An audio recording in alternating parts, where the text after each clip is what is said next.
Muy buenas noches, estimados estudiantes. Bueno, damos inicio a las 20:01 de la noche, ¿verdad? Damos inicio a esta nueva clase que vamos a tener en este día, ¿verdad?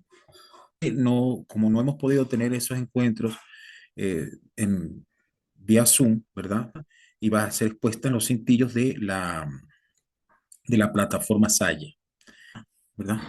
Voy a apagar la cámara, pero al Zoom, pues, como activar la cámara como tal. Entonces, un momento. Ok. Bueno, ahora voy a compartir la pantalla digamos, del tema de granulometría, granulometría de los suelos, bien sea por tamizado y por sedimentación. Eh, la granulometría, ¿verdad? Juega un papel muy importante en la mecánica del suelo, ya que a través de ella nosotros podemos, de alguna manera, el material, cuantificar el material y poder conocer cuál de los componentes estudiados en mecánica del suelo y en qué proporción están. Todos los suelos o todos los materiales del suelo forman una estructura determinada y depende de la forma y tamaño de los granos, su distribución y su composición mineralógica y el cementante o aglutinante presente. La estructura interna eh, por compactación que sea el material, dejará espacios intergranulares, los cuales pueden estar llenos de agua o parcialmente llenos de agua y de gas. Bueno, de esto hemos hablado en el tema. Pero aquí, digamos, lo importante es decir, que los componentes de un suelo son las gravas, las arenas, los limos y las arcillas. Eso es del material sólido del que está compuesto el suelo. Las gravas van, como dice acá, desde 3 pulgadas hasta 4,76 milímetros. Esto corresponde a un tamiz que se llama tamiz 3 pulgadas y este 4,76 habla de un tamiz número 4. En mecánica de suelos estudiamos gravas, arenas y limos. Las rocas, en cuanto a la parte granulométrica, no la estudiamos. O sea, fragmentos de roca mayores de 3 pulgadas nosotros no cuantificamos en un laboratorio de mecánica de suelos. Las arenas, que es 4,76 o tamiz número 4, pasantes de este tamiz, hasta 0,075, que corresponde al tamiz número 200, corresponde los tamaños de las arenas finas, al igual que en las gravas, que hay una subdivisión interna de gravas gruesas y gravas medias. Para los limos, que son materiales pasantes por el tamiz número 200, que corresponde al diámetro 0,075, ¿verdad? Corresponde hasta el diámetro 0,002 darle el calificativo de limos, ¿verdad? Normalmente al limo se le da la letra M. Para determinar ese porcentaje de limos no existen tamices, solamente aquí tamiz pasante por el 0,075, o sea, esto corresponde a un tamiz 200, pero el 0,002 no existe tamiz para poder dividir los limos de las arcillas, porque todo lo que sea menor de 0,02, 0,002 son arcillas. Esto puede ser 2 micrones también. Y la arcilla se denota con la letra C. Entonces tiene propiedades, ¿verdad? Propiedades cohesivas, aglutinantes o cementantes. Ahora bien,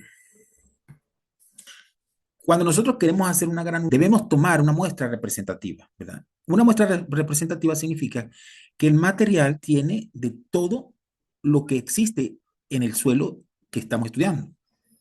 Es decir, no podemos despreciar ninguna de las partículas que tiene el suelo existente en estudio. No significa tampoco que vamos a colocar otros tamaños que no aparezcan, no. Una muestra representativa consiste en colocar de todas las partículas que él tiene, pero una pequeña representación de cada una de ellas.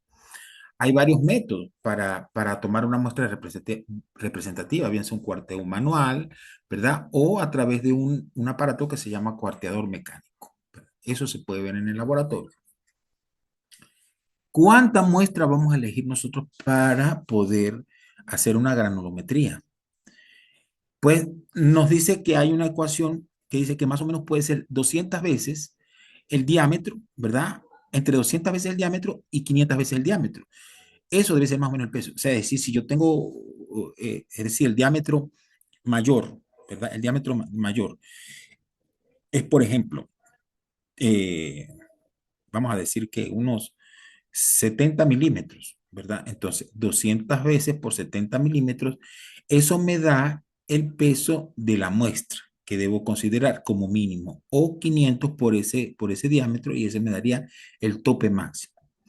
Más sin embargo, es habilidad del técnico de laboratorio con conocimiento de tomar una muestra bien representativa, bien sea por método de cuarteo manual o por medio del cuarteo a través del equipo especial para hacer cuarteo.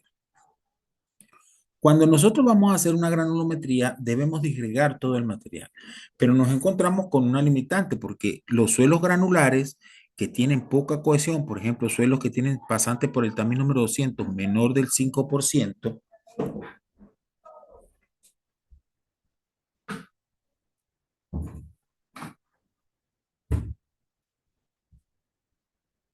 menor del 5%, son materiales que no tienen cohesión. Esos materiales se le puede hacer una granulometría vía seca porque no tienen cohesión y todas sus partículas prácticamente están separadas. Pero los suelos que tienen muchos grumos, donde ya los finos comienzan a ejercer una cohesión entre partículas y permanecen en grumos, como los materiales arcillosos, ya no se pueden hacer por vía seca. Ese material primero hay que lavarlo, ¿verdad? Hacerlo pasar por el tamiz número 200 y luego practicar la granulometría de la parte más gruesa, bien sea por si tiene gravas o por si tiene arenas. Entonces, estos suelos que tienen abundantes finos son muy cohesivos y por tanto no se puede realizar la granulometría por vía seca, sino que debe ser por vía húmeda. Por vía seca consiste en que tomamos el material ya seleccionado, ¿verdad? El material, digamos, la muestra representativa ya cuarteada, esa muestra se lleva al horno. Una vez que esté en el horno, que ya esté seca, uno toma el peso y practica la granulometría, es decir, agarra el material y lo introduce dentro de los tamices y los tamiza y los separa, ¿verdad? En los distintos tamices que contiene la práctica de mecánica de suelos en cuanto a granulometría. En el caso de vía húmeda, se hace, lo primero que se hace es que se selecciona el material representativo, se lleva al horno, se seca y se pesa. Ese sería el peso total de la muestra, al igual que el paso anterior para la vía seca. La diferencia es que ese material seco se va a humedecer en una ponchera, se va a llenar de agua y lo va uno a revolver. Inclusive hay veces en que se le coloca jabón, ¿verdad? En polvo, ¿verdad? Para poder que las muestras se separen fácilmente. Una vez que ya eso está separado, ¿verdad? Hay que hacer pasar todo ese contenido a través del tamiz 200, cuidadosamente de irlo lavando poco a poco y haciendo pasar todo el material contenido en la ponchera a través del tamiz 200 sin botar nada, sin botar nada. ¿Por qué? Porque todo lo que quede hacia arriba del tamiz 200 nosotros lo vamos a tomar como granulometría de arenas y grava, y todo lo que pase por el tamiz número 200 lavado corresponde a limos y arcillas. Eso se le llama porcentaje de limos, la suma de limos y de arcilla. Acá dice, se realiza por vía húmeda o seca y se debe determinar el peso total de la muestra, como yo se lo acabo de decir. Si es por vía húmeda, se lava la muestra por el tamiz 200, permitiendo lavar los finos del suelo estudiar vía húmeda. Y seca, y luego se seca la muestra al horno. Una vez que se ha lavado la muestra, que ya el agua sale casi limpia a través del tamiz 200, pues uno lo lleva al horno y lo seca de nuevo. Solamente que ya ahí no lo vamos a pesar, sino simple y llanamente agarramos y se introduce dentro de los tamices. Acá tenemos más o menos una serie de tamices que se utilizan para efectos de las prácticas de granulometría. En cuanto a los suelos gruesos, se utiliza desde el tamiz 3 pulgadas hasta el tamiz número 4, existiendo el 2,5, el 2, 1,5, 1, 3 cuartos, 3 octavos, número 4. Este es el juego de tamices que se utiliza en mecánica de suelo para cuantificar las gravas. Para cuantificar las arenas, usamos el tamiz 10, el tamiz 20, el 40, el 60, el 100 y el 200, inclusive la cacerola, que no se ve acá muy bien. Pero debajo del 200 está otra que se llama la cacerola y allí es donde están los finos de esta diapositiva, porque posiblemente ustedes no pueden ver la cacerola ahí, ver que la vean acá ustedes y fíjense las cacerolas. Entonces, la, los tamices desde el 10 hasta el número 200 corresponden a arenas y el tamiz y la cacerola va a contener los finos, los limos y las arcillas. Si se hizo por vía seca, se introduce por acá todo el material, por acá en mente, ¿verdad?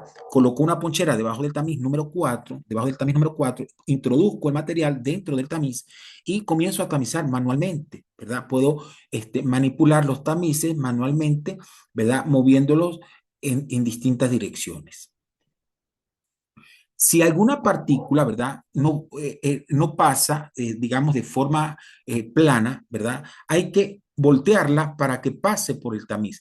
Siendo esto oportuno decir que el diámetro de la partícula donde debe quedar el tamiz debe ser el menor diámetro de la partícula. Si la partícula es muy alargada, en el centro se mide su diámetro y ese es el diámetro que corresponde a esa partícula, no el lado más largo.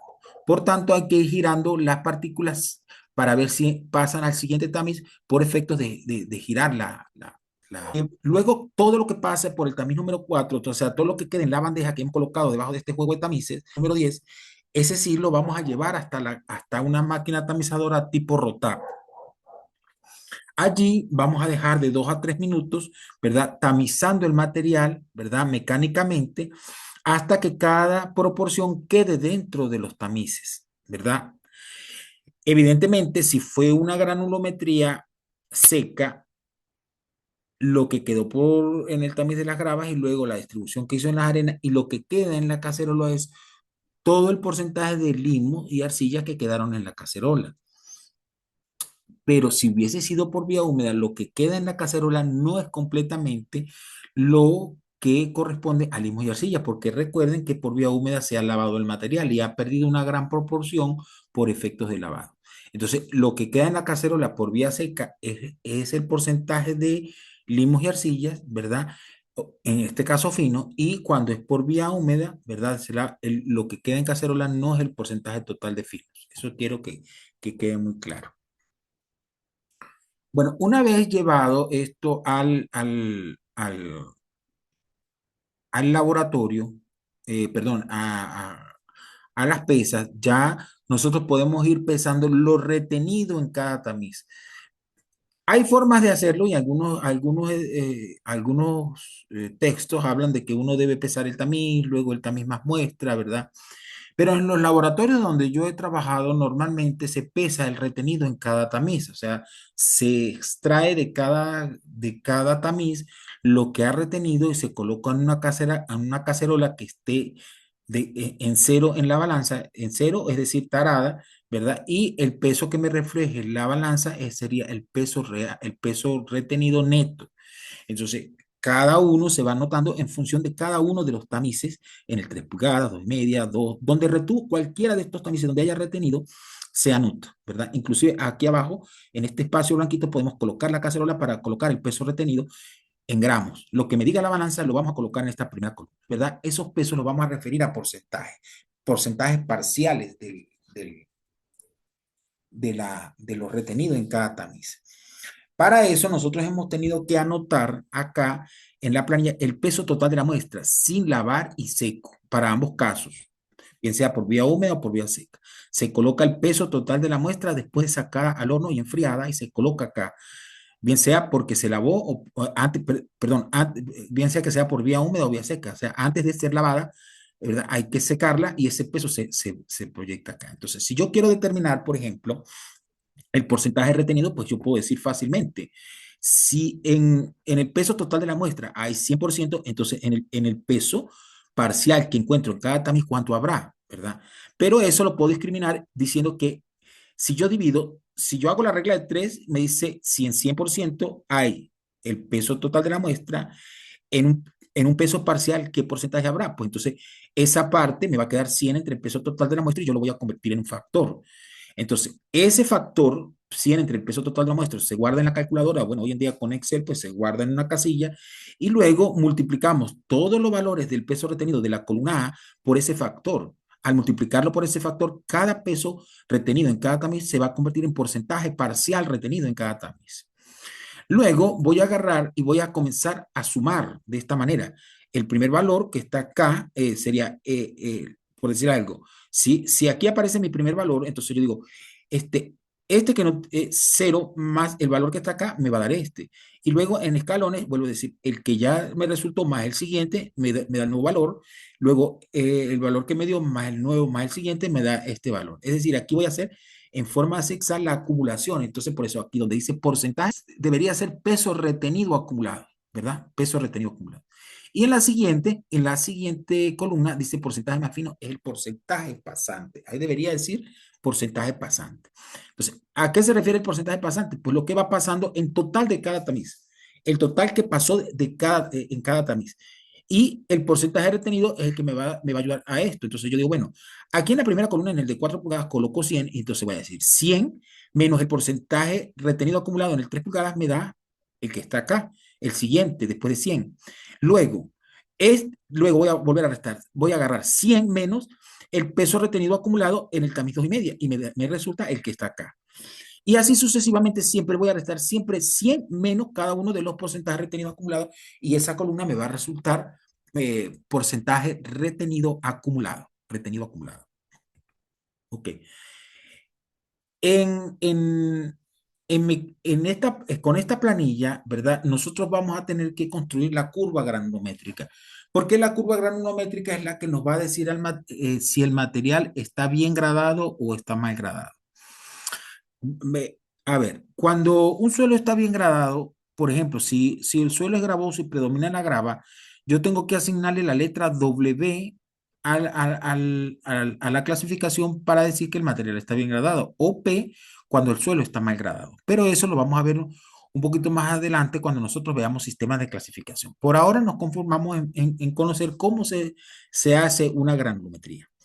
Entonces, una vez hecha esta planilla, llenada la planilla, nosotros vamos a graficar la designación del tamiz versus donde dice el porcentaje más fino, que es el porcentaje pasante. Y se van a construir, se pasa versus el diámetro o designación del tamiz. Eh, si yo coloco aquí, puedo colocar los tamices o puedo colocar los diámetros como tal. Pero aquí me está ejemplificando, ¿verdad? Que, por ejemplo, más o menos cómo me puede dar una curva granulométrica. Si la curva granulométrica es como la una, que es, ¿verdad? Inclinada y tendida, eso significa que ese material tiene una cierta proporción en casi todos sus tamaños. O sea que casi de todos los tamices hay de todo un poco y más o menos en la misma proporción. Mientras que cuando nos dan curvas como esta que está acá, una curva, ¿verdad? Donde aparecen algunos tramos horizontales como este, que son bastante pronunciados, estas partes horizontales, ¿verdad? Indican ausencia de tamaño, ausencia de tamaño. Y cuando alguna curva me presenta tramos verticales, dice que hay exceso de material en un solo tamiz, ¿verdad? Entonces, por ejemplo, si yo agarrara una regla y me viniera desde aquí hasta aquí, por aquí sería como 90, y si bajo hasta aquí sería como 40, entonces 90 menos 40 da 50, quiere decir que 50% del material tiene partículas uniformes en este tamaño. Habría que buscar la escala acá para ver, está muy cercano del tamiz número 10, que son 2 milímetros, ¿verdad? Quizás un poco menos de 2 milímetros corresponde a un gran porcentaje de material que está en que quedó retenido en ese tamiz. Y eso se va a demostrar en la curva granulométrica.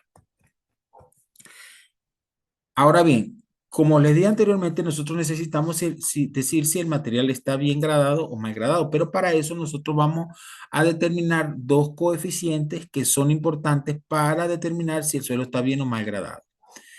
Entonces, el coeficiente de uniformidad, que dice que es la relación que existe entre el diámetro correspondiente al 60% de los pesos más finos y el 10% del mismo, o sea, de estos mismos pesos más finos, en este caso sería del porcentaje pasante.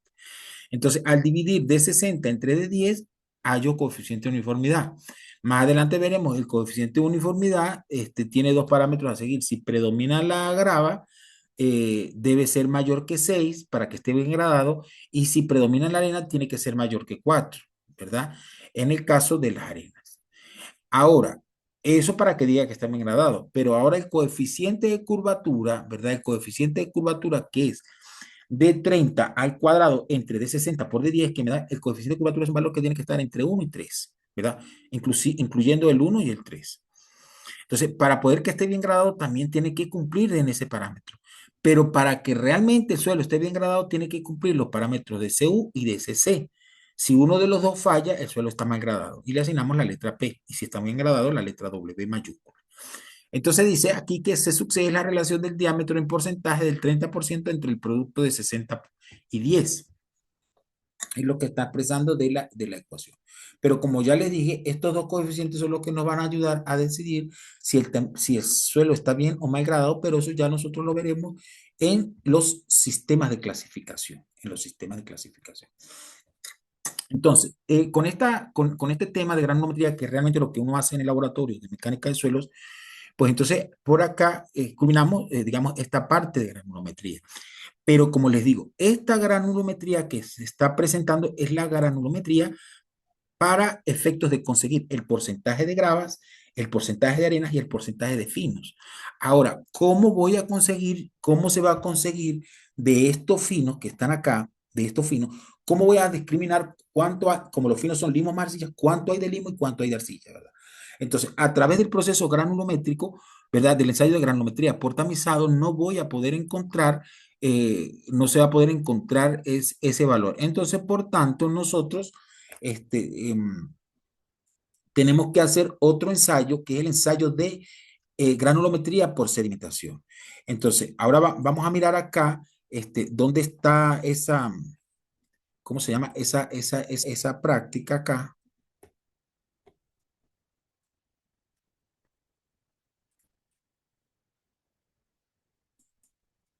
A ver.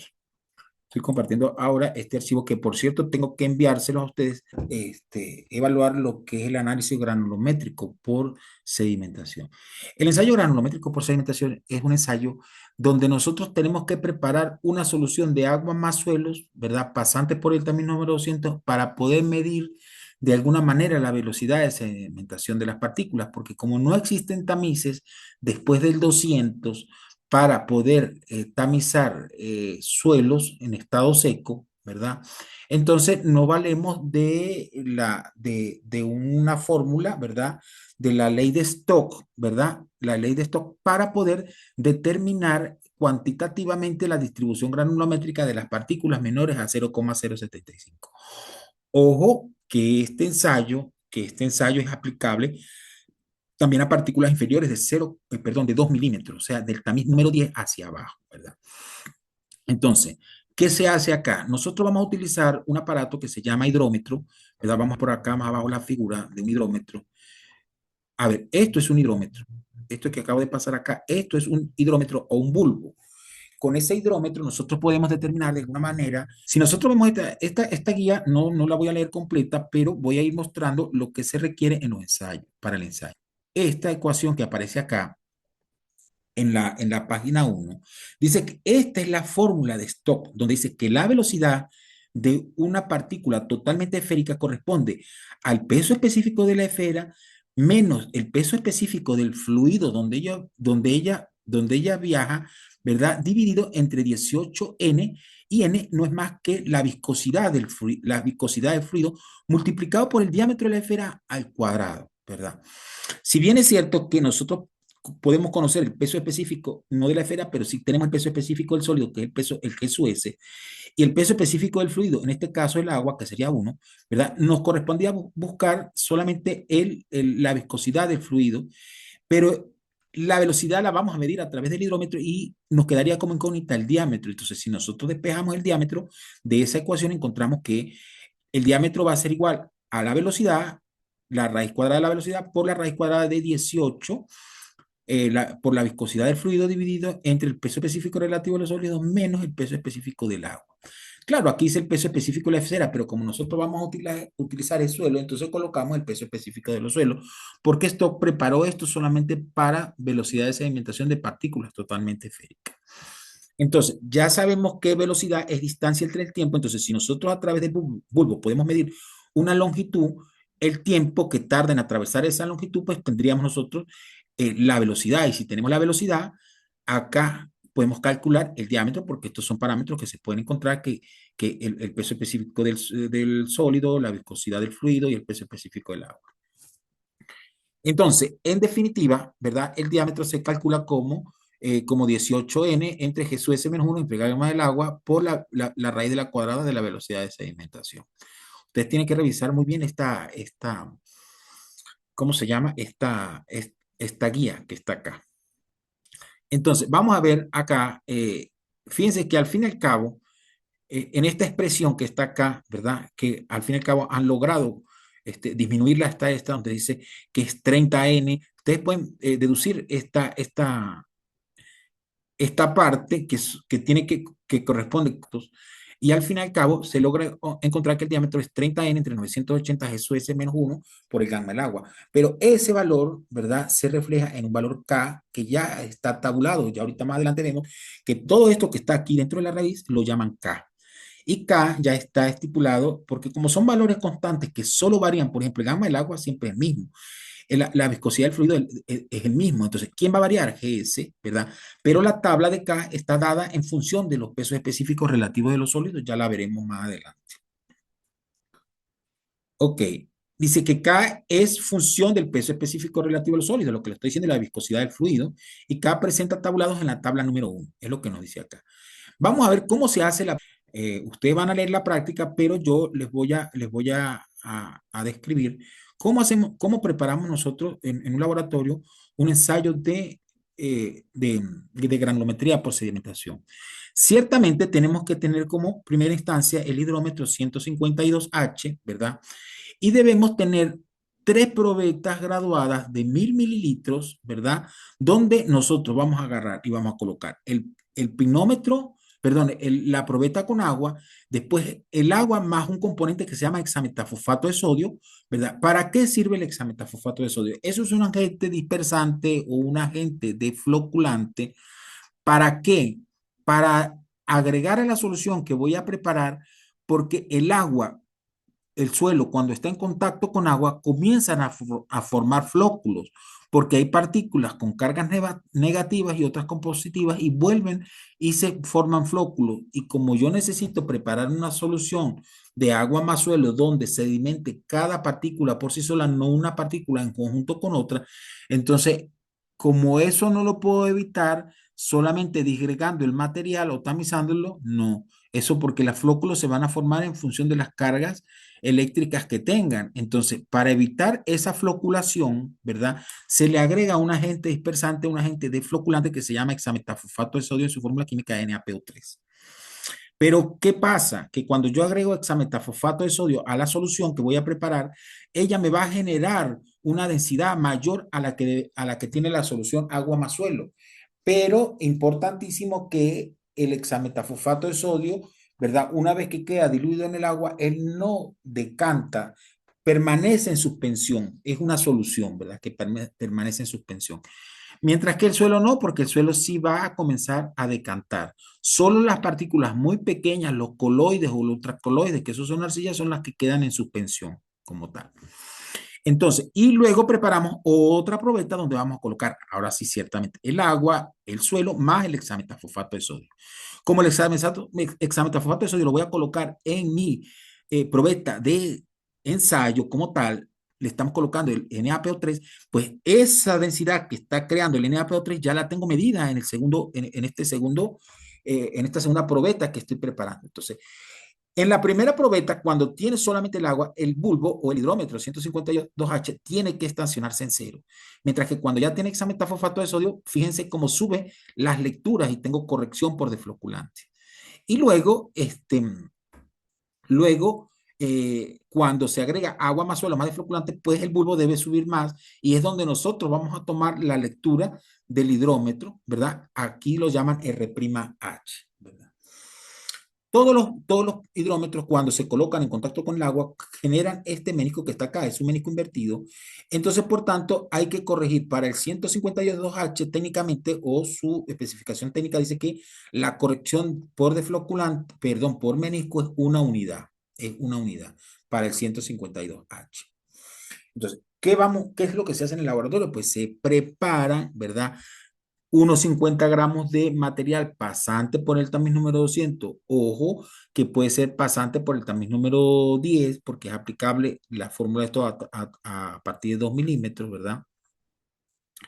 Pero en este caso, cuando hemos hecho la granulometría por tamizado para conseguir cuánto hay de grava, cuánto hay de arena, pues ahora hacemos la hidrometría para saber cuánto hay de limos y cuánto hay de arcillas.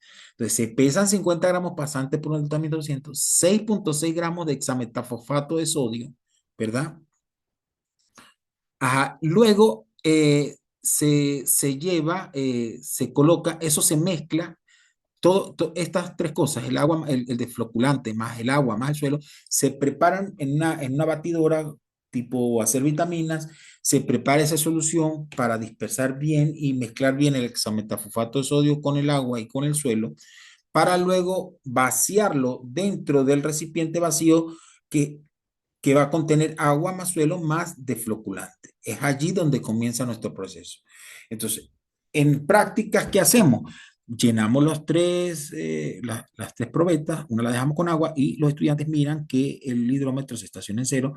Luego pesamos 6.6 gramos de hexafosfato de sodio, se lo agregamos solamente al agua y vemos cuál es la corrección por defloculante que se mantiene. Y luego se prepara el tercer ensayo, que es donde se colocan los tres elementos, ¿verdad? Siendo que hay que colocarle los mismos 6.6 que colocamos en la segunda, que es agua más defloculante, ¿verdad? No podemos colocar diferente porque puede generar una corrección por defloculante distinta, ¿verdad? Una vez que se ha batido y se ha incorporado el material la, al cilindro, ¿verdad? Al cilindro, entonces, una vez que he colocado eso, pues ya puedo comenzar a hacer mediciones, ¿verdad? Montamos una tabla donde decimos, anotamos la hora de inicio, el día de inicio y unos tiempos estipulados. Nosotros vamos a ver si aquí aparece la planilla donde nosotros vamos a suscribir los valores, los valores. A ver, no lo vemos acá. Pero ¿qué vamos a hacer? Vamos a anotar, por ejemplo, vamos a anotar en una planilla pues la fecha, la hora y el tiempo transcurrido. Normalmente se coloca el tiempo transcurrido, por ejemplo, un minuto. Los primeros minutos son muy pegados, pues como tal, un minuto, 2 minutos, 4, 8, 15, 30, 60, 120 minutos, 180 minutos, 240, 320, e inclusive ya se puede medir al día siguiente como tal. Pero las primeras sedimentaciones que tiene hay que medirlas en tiempos muy cortos. Entonces, a cada lectura se le va a introducir el hidrómetro, ¿verdad? Se toma la lectura y se retira el hidrómetro con mucho cuidado. Luego, en cada una de las lecturas que estamos haciendo para medir este R'H, pues también tenemos que tomar una temperatura, porque nosotros tenemos que hacer correcciones por temperatura. Como es un ensayo que dura un cierto tiempo del día, es decir, las 24 horas, ¿verdad? Las 24 horas del día o inclusive 48 horas del día, durante esas horas, pues la temperatura varía. Y si varía la temperatura, varía la densidad de la solución que está en cuestión o en mediciones como tal. A ver, aquí dice los tiempos más o menos aproximados en los que se debe leer las lecturas del hidrómetro, como ya les dije. Entonces, una vez que ya nosotros tengamos la lectura del hidrómetro, completo el ensayo y las temperaturas anotadas, pues nosotros las lecturas, vamos a corregir las lecturas por desfloculante, ¿verdad?